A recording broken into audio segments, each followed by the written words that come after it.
What is going on, you guys? Bastion YJ here, and today I want to go ahead and bring you guys my Trickstar Sky Striker deck profile. This is a deck that I've been looking forward to building for a very long time now, and it's evaded me here and there, but it's something that I've been playtesting quite a bit. I just think it'd be really cool to go ahead and show it off to you guys as far as what it can do and how I see it playing out in the current formats. Now, I did take some inspiration. If you look at top builds that were around the time in 2018, I looked at a lot of the top builds, topping YCSs, things like that, UDSs, and I really wanted to go ahead and take some inspiration from old school Yu-Gi-Oh! And really just adapt it to what the current ban list is and how we play the game now. So this is what I came up with, and it's been playing really well. I mean, it's fairly consistent. Well, a lot more consistent than basic Trickstar is going to be, I'll tell you that much. But it's a lot of fun. But without further ado, I just want to go ahead and get into the deck profile. So first of all, I want to go ahead and get, past the Trickstar cards to play triple Candina, double Lycoris, and one Lilybell. The one Lilybell is really there because it is a free special summon if you search it, and it does allow you to just incur a lot of damage if you have one or two Lycoris in the graveyard. Absolutely insane. Two Lycoris, 3 can get a little clunky because it doesn't really do anything for you unless you already have the Trickstar Candina or Lilybell already on the board. So 2 is just fine. Again, Trickstars is not going to be the main make or break of this specific deck. Then, of course, you want to play Triple Ray. As far as your Trickstar cards, I'm not playing Rose currently. I couldn't, find a space as far as like when I'm mixing the decks. It is a card I look to incorporate maybe in the future, but as of right now, I'm just playing Ray, no Rose.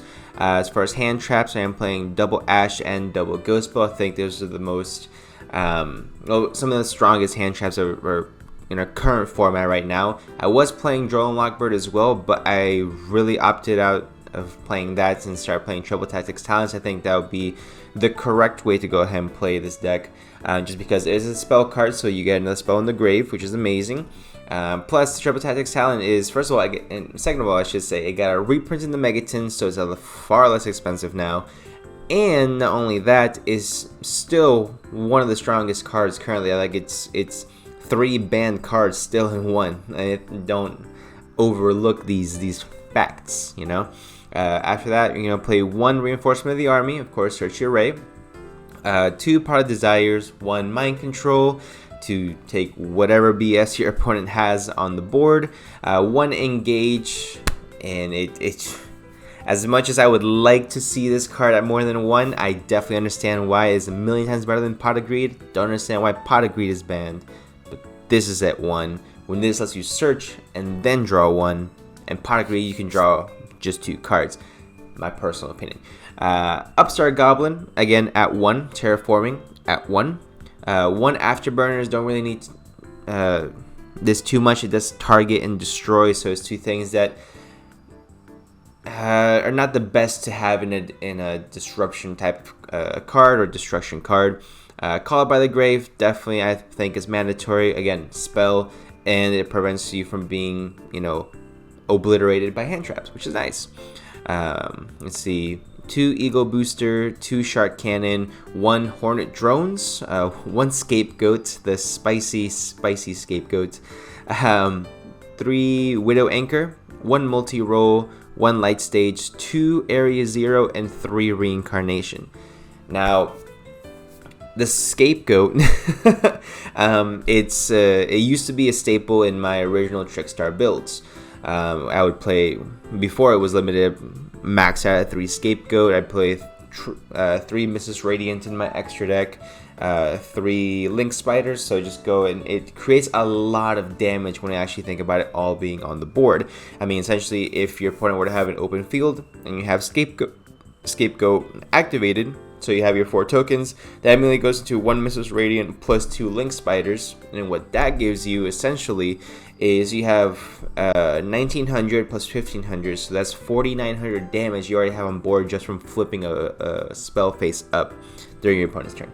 So I think that's really good as well. Definitely something that I think should be incorporated in the modern formats, even though, as like I said, it's more of a old school ways. But I wanted to, you know, incorporate that because I don't think people necessarily see Scapegoat coming anymore. But that's gonna be it for the main deck, 41 card main deck. I did mention before I'm a little picky when it comes to my my 41 to 40 card main decks, but it's a necessary evil.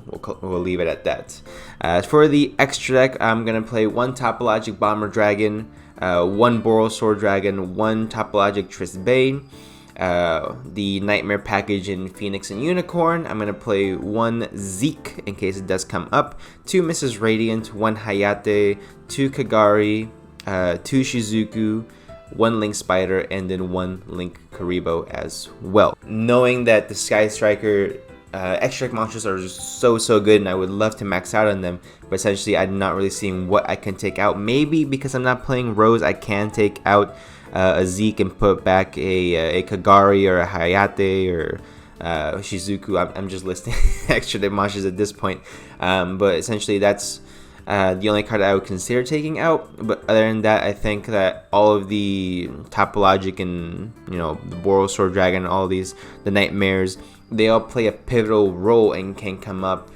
in this specific type of build. So that's pretty much going to be it for the deck profile, guys. Honestly, I think this is a really fun deck. Especially with the Megatons having come out, like I said before, it's definitely something that is a lot more affordable now, something that I'm more comfortable potentially building in real life as well.